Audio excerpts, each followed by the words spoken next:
तो ये है फ्लोरेंस, इटली का एक बहुत ही सुंदर छोटा सा टाउन। माना जाता है कि रेनेसांस एज पुनर्जागरण काल था 13 से 17 सेंचुरी का, उसकी शुरुआत यहीं से हुई थी। और उस रेनेसांस एज में आर्ट, हिस्ट्री, कल्चर, साइंस, इन सब फील्ड्स में बहुत काम हुआ। उसकी वजह से फ्लोरेंस पूरी दुनिया में मशहूर हो गया था। और फ्लोरेंस लियोनार्डो दा विंची और माइकलएंजेलो, जिन्होंने मोनालिसा और डेविड जैसे बहुत ही फेमस आर्ट बनाया है, उनका घर रहा है। और फ्लोरेंस का इंट्रोडक्शन मेडिची नाम के बिना अधूरा रहेगा। यह एक फ्लोरेंस की रॉयल पॉलिटिकल फैमिली थी, जिनका फ्लोरेंस और रेनेसांस एज को आगे बढ़ाने में बहुत इंपॉर्टेंट रोल रहा है। और एक्चुअली इसका पूरा ये स्क्वायर एक यूनेस्को वर्ल्ड हेरिटेज साइट है। तो इस सीरीज़ में आपको ले जाएंगे आज से 700-800 साल पहले। तो चलो स्टार्ट करते हैं। गुड मॉर्निंग, स्वागत है आपका फ्लोरेंस में। हम लोगों की फ्लोरेंस का फर्स्ट डे है और हम लोग ब्रेकफास्ट करके निकल चुके हैं अपना पहला अट्रैक्शन देखने। और यहाँ पे सुबह सुबह फ्ली मार्केट लग जाता है हर जगह, हम देख सकते हैं। और पूरा सड़क जाम कर दिया, आप साइड से निकल सकते हैं। फ्लोरेंस हिस्टोरिकली एक बहुत ही इम्पोर्टेंट सिटी है, क्योंकि जो रेनेसांस, जो कि एक पीरियड था जहाँ पे art, culture, history, architecture, politics, सारी चीज़ें वहाँ से डेवलप होना स्टार्ट हुई। ये जो आप रिंगिंग सुन रहे हैं, ये गिटोज बेल टावर है आई थिंक। तो इस पूरे कॉम्प्लेक्स में 4-5 इम्पॉर्टेंट चीज़ें हैं। चलिए दर्शन कीजिए। फर्स्ट व्यूज़ सेंटा मारिया दी फियोरे। इतना जाइगेंटिक है। ये सारी बिल्डिंग्स 13th सेंचुरी से बनना स्टार्ट हुई थी और 14th सेंचुरी में कंप्लीट हुआ था।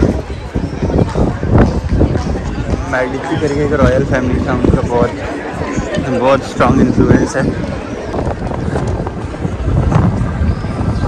बहुत ही मैसिव स्ट्रक्चर है। फिर 15th-16th सेंचुरी तक दुनिया का सबसे बड़ा चर्च था सेंटा मारिया दे फियोरे, जिसका कि इंग्लिश में मतलब होता है our lady of स्लार्स।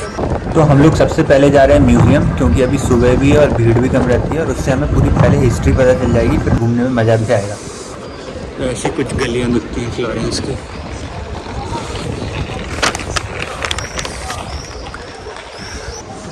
Wow, imagine करो, इन्हीं सेम रास्तों पे वो लोग चला करते थे जिन्होंने ये ज़बरदस्त बिल्डिंग्स बनाई थी। 700-800 साल पहले भी ये रास्ते पे लोग चला करते थे।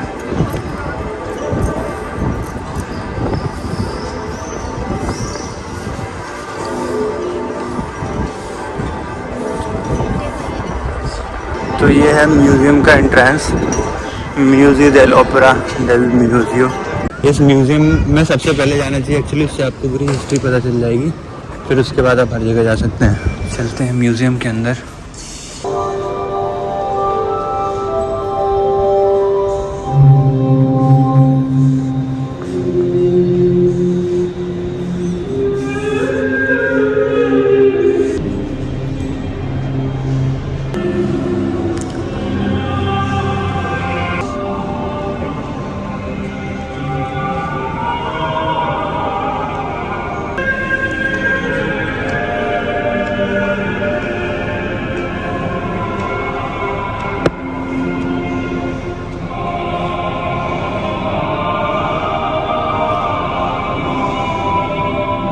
In 1418, Filippo Brunelleschi, और ये एक बहुत ही इंटरेस्टिंग स्टोरी है जिसमें बताया गया है कि फिलिप्पो ब्रूनेशेली, जिन्होंने भी कुपोला का डोम बनाया था, उनको कैसे एक एग से इंस्पिरेशन मिला डोम बनाने का।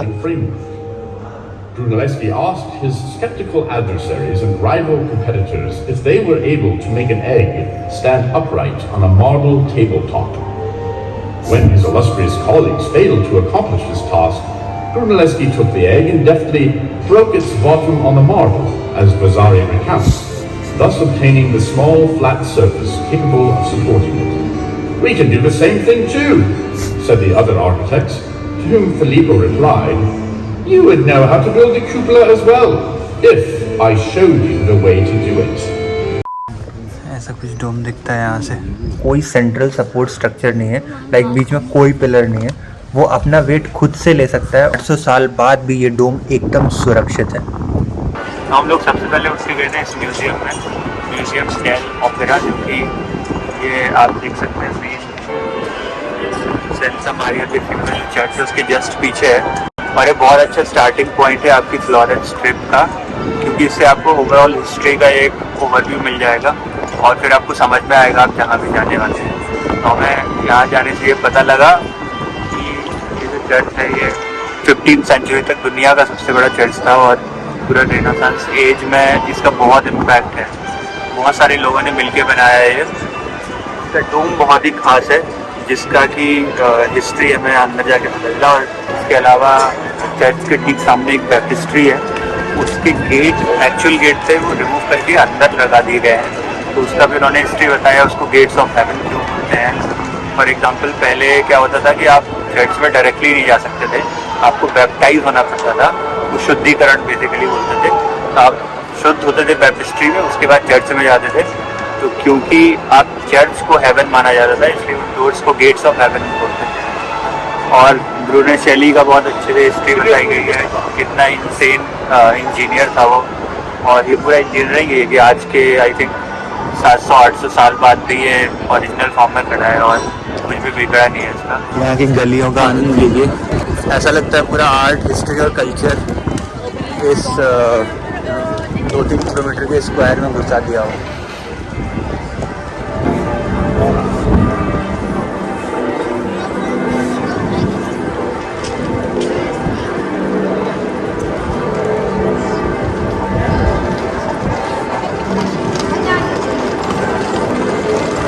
आपने जितने भी और ग्लोबल चर्चेस देखे होंगे उससे इसका स्ट्रक्चर और जो स्टोन्स यूज़ किए गए हैं वो काफ़ी अलग है। ये बैप्टिस्ट्री है, पता नहीं अभी क्यों बन गई है, उन्होंने बोला था।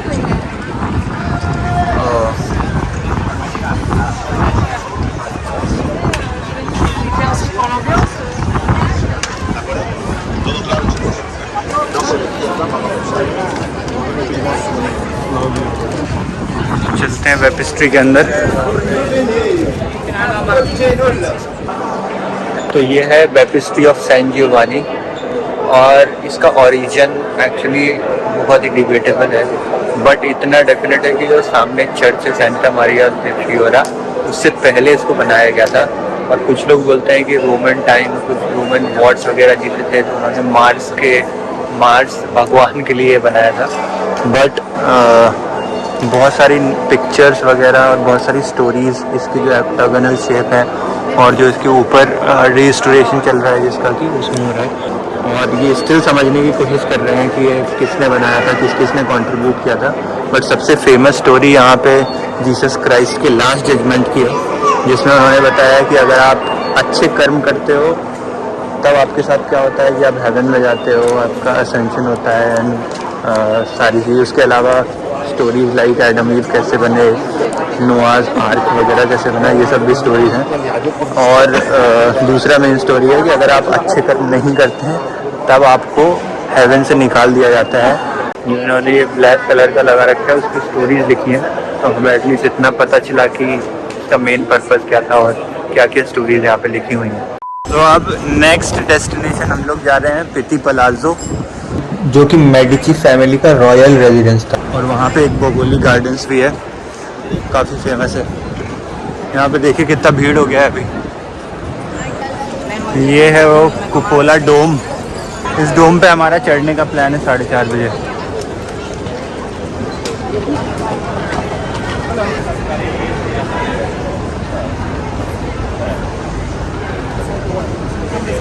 तो हम लोग चलते चलते आ चुके हैं पियाज़ा डेला सिग्नोरिया पे। ऐसा कुछ दिखता है यहाँ का स्क्वायर, पियाज़ा डेला सिग्नोरिया का।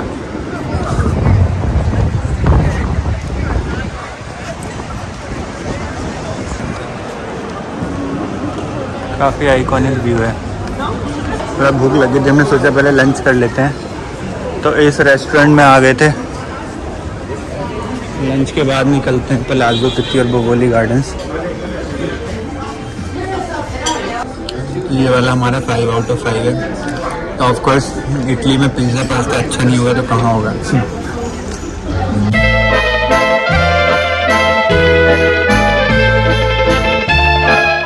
ये हम आ चुके हैं पित्ती पलाज़ो एरिया में फाइनली। तो ये है पित्ती पलाज़ो, छोटा पलाज़ो, ऐसा कुछ दिखता है। पित्ती पलाज़ो बड़ा सा स्क्वायर है यहाँ।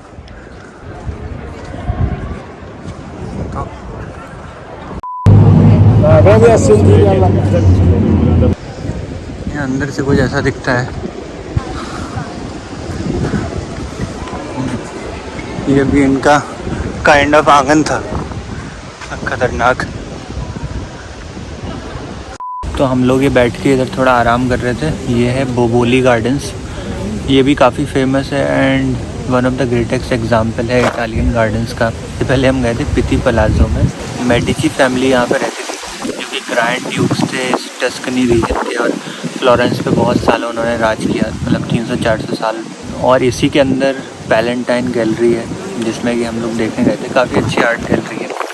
उसका मेन कॉन्सेप्ट और इम्पॉर्टेंट चीज़ उसकी यही है कि जैसे आपने सब आर्ट गैलरीज़ में देखा होगा कि किसी स्पेसिफिक इरा की पेंटिंग्स वगैरह रहती हैं वहाँ की, कहीं पे 13-14 सेंचुरी की होगी, और वो जनरली टाइम से क्लासिफाइड रहता है। बट यहाँ जितनी भी पेंटिंग्स हमने देखी उसका कोई स्पेसिफिक आर्टिस्ट नहीं था, कोई स्पेसिफिक टाइमिंग्स नहीं थी।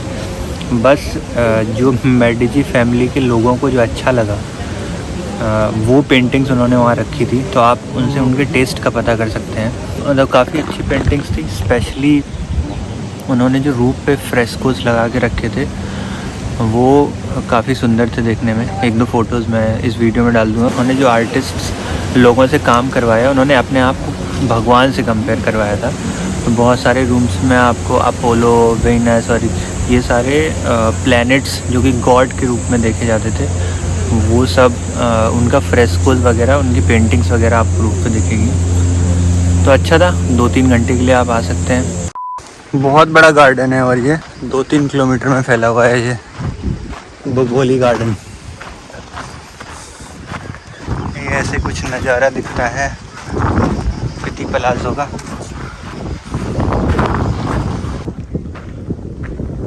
तो हम लोग बस एग्जिट कर रहे हैं ये पित्ती पैलेस। यहाँ से देखो कितना सुंदर व्यू दिख रहा है, पूरे डुओमो और बेल टावर और ये डोम का।